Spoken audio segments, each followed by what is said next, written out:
তো আজকে দেখো ক্লাস 10-এর ইংলিশের ডাফ অ্যান্ড ডার্টি যে বইটা রয়েছে তুলসী প্রকাশনের, এটা 137 পেজের যে এক্সারসাইজগুলো রয়েছে, অর্থাৎ আজকে দেখো ফ্রেজাল ভার্বের চ্যাপ্টার। এবং আজকে দেখো এখান থেকে শুরু হবে দেখো ফ্রম ডিফারেন্ট স্কুল এক্সামিনেশন। তো এখান থেকে দেখো replace the underline words with phrasal verbs from the list given below, অর্থাৎ নিচে একটা লিস্ট দেওয়া রয়েছে, সেখান থেকে ফ্রেজাল ভার্বগুলোকে রিপ্লেস করতে বলা হচ্ছে। এই আন্ডারলাইন ওয়ার্ডগুলোকে রিপ্লেস করতে বলা হচ্ছে ফ্রেজাল ভার্ব দিয়ে। তো দেখো সারেন্ডারটা হয়ে যাবে এখানে গেভ ইন, বশ্যতা স্বীকার করেছিল। এরপরে ডিস্ট্রিবিউটেড, যেটা হয়ে যাবে গেভ অ্যাওয়ে। এরপরে দেখো এখানে রয়েছে রিকভার মানে আরোগ্য লাভ করা, যেটা হবে কাম রাউন্ড। এরপরে 2 নম্বর দেখো ইন সার্চ অফ, খোঁজাখুঁজি করা, যেটা হবে লুকিং ফর। কোয়ারেল মানে ঝগড়া করেছিল, যেটা হবে ফেল আউট। এরপরে কোজেস রয়েছে, যেটা হবে কল ইন।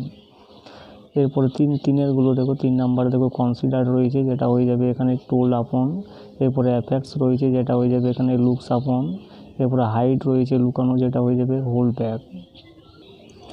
এরপরে এখানে দেখো অ্যারাইভড রয়েছে, অ্যারাইভডটা হয়ে যাবে এখানে দেখো টার্ন আউট। এরপরে রিড রয়েছে পড়া, যেটা হয়ে যাবে গো থ্রো। এরপরে কন্টিনিউ রয়েছে, যেটা হয়ে যাবে ক্যারি অন। এরপরে 5এরগুলো দেখো রিজেম্বলস রয়েছে, সদৃশ্য হওয়া, যেটা হয়ে যাবে টেক্স আফটার। এরপরে এক্সটিংগুইশ রয়েছে, যেটা হয়ে যাবে পুট আউট। রিস্ট রয়েছে, যেটা হয়ে যাবে গট টু। এরপরে 6এরগুলো দেখো রিগার্ড মানে এখানে গণ্য করা, যেটা হয়ে যাবে লুক আপন। এরপরে রিয়ার্ড রয়েছে, যেটা হবে ব্রট আপ। এরপরে এখানে রয়েছে স্প্রেড, যেটা হয়ে যাবে ব্রেকস আউট। এরপরে 7 নাম্বারগুলো দেখো সারপ্রাইজ রয়েছে, যেটা হবে সারপ্রাইজটা হয়ে যাবে এখানে কল্ড ইন। এরপরে ডিমান্ডস রয়েছে, যেটা হয়ে যাবে কলস ফর। টোলারেটটা হয়ে যাবে পুট আপ উইথ।